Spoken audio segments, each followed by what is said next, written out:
High, this is Walid. তো আজকে আমরা সিলেট বোর্ড 26-এর রসায়নের এই সৃজনশীলটি সমাধান করব। তো এটার ক নম্বরে বলা হয়েছে পলিমাকরণ বিক্রিয়া কাকে বলে। যে রাসায়নিক বিক্রিয়ায় উচ্চ তাপমাত্রা, চাপ ও প্রভাবকের উপস্থিতিতে কোনো পদার্থের অনেকগুলো ক্ষুদ্র অণু পরস্পরের সাথে যুক্ত হয়ে একটি বৃহৎ অণু গঠন করে তাকে পলিমাকরণ বিক্রিয়া বলে। তো পলিমাকরণ বিক্রিয়া এটা আমি ডিসক্রিপশনে দিয়ে দিব। খ নম্বরে বলা হয়েছে পরমাণুর তড়িৎ নিরপেক্ষ কেন ব্যাখ্যা করো। আচ্ছা, পরমাণুর তড়িৎ নিরপেক্ষ মানে পরমাণুতে কোনো চার্জ থাকে না কেন, এটা আমাদের বিশ্লেষণ করতে হবে।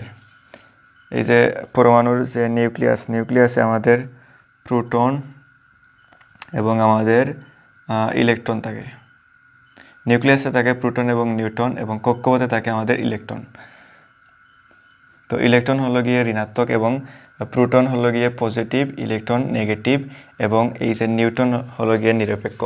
তো যে পরমাণুতে যতগুলা প্রোটন থাকে ততগুলো ইলেকট্রন থাকে, এই যে প্লাসে এবং মাইনাসে কেটে যায়। এজন্য এই যে পরমাণুতে আমাদের কোনো তড়িৎ থাকে না বা চার্জ থাকে না। তো এইগুলো আপনারা আশা করি পারবেন, এইগুলো আমি দিয়ে দিব ডিসক্রিপশনে।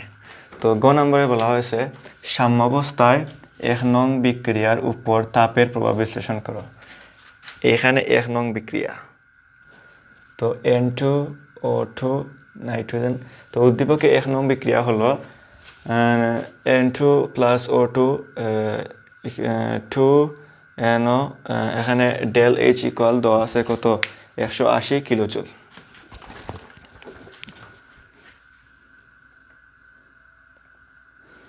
তো প্রথমে আমরা লিখব যে এখানে ডেল এইচ এর মান ধনাত্মক প্লাস 180 জুল, যা নির্দেশ করে বিক্রিয়াটি একটি অপরিবাহী বিক্রিয়া। লাসাতেলীয় নীতি অনুযায়ী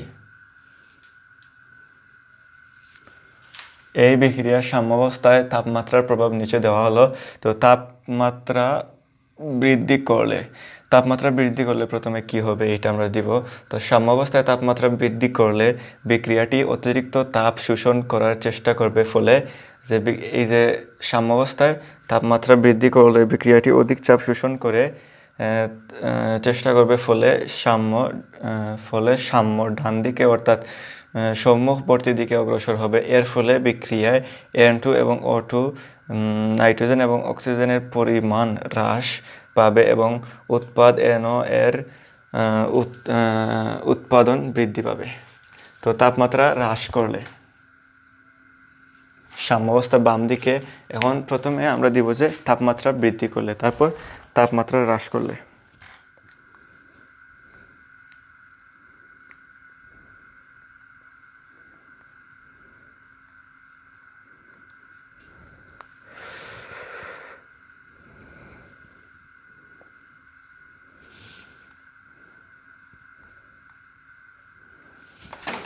সো তাপমাত্রা হ্রাস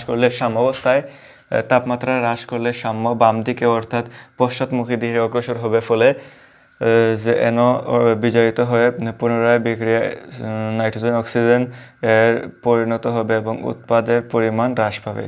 এইটা সিম্পলি আমরা এইভাবে, আমি যে এইটুকু লিখে দিয়েছি আপনারা এইটুকু তুলে দিলেই হবে এটা।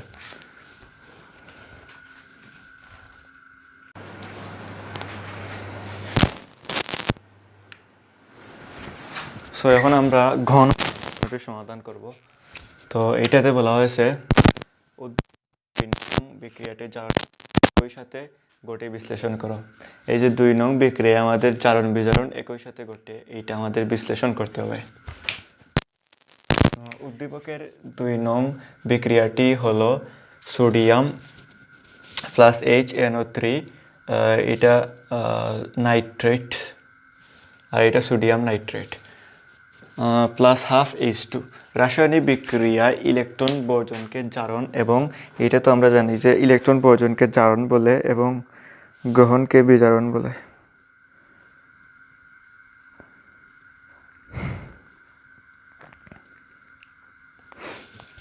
সো নাইট্রিক অ্যাসিড, এইটা নাইট্রিক অ্যাসিড আর এইটা সোডিয়াম নাইট্রেট।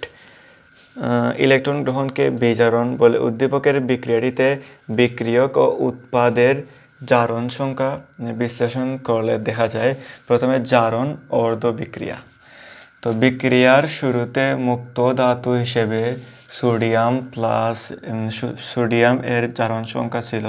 বিক্রিয়ার শেষে উৎপাদ সোডিয়াম নাইট্রেট যৌগে সোডিয়াম প্লাস হিসেবে এর জারণ সংখ্যা হয় +1। এখানে সোডিয়াম পরমাণুটি একটি ইলেকট্রন বর্জন করে জারিত হয়েছে। তো এখানে সোডিয়াম পরমাণুটি একটি ইলেকট্রন বর্জন করে জারিত হয়েছে। এই যে সোডিয়াম একটি ইলেকট্রন বর্জন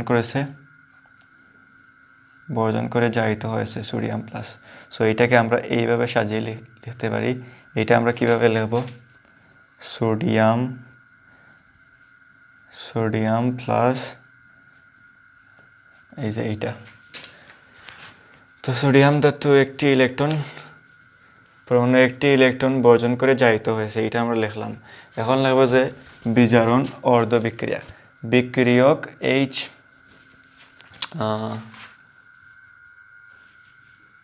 নাইট্রিক অ্যাসিড, এটা নাইট্রিক অ্যাসিড যৌগে HNO3 হাইড্রোজেনের আয়নের H+ জারণ সংখ্যা ছিল +1। বিক্রিয়া শেষে তাপমুক্ত গ্যাস H2 এর পরিণত হওয়ায় এর জারণ সংখ্যা হয়। এখানে H+ এর আয়ন একটি ইলেকট্রন গ্রহণ করে বিজারিত হয়েছে। এটা বিজারিত হয়েছে। H+ আমাদের একটি ইলেকট্রন গ্রহণ করে বিজারিত হয়েছে। তো এইটা আমরা প্রথমে লিখব এবং পরিশেষে আমাদের যে উপসংহার দিতে হবে।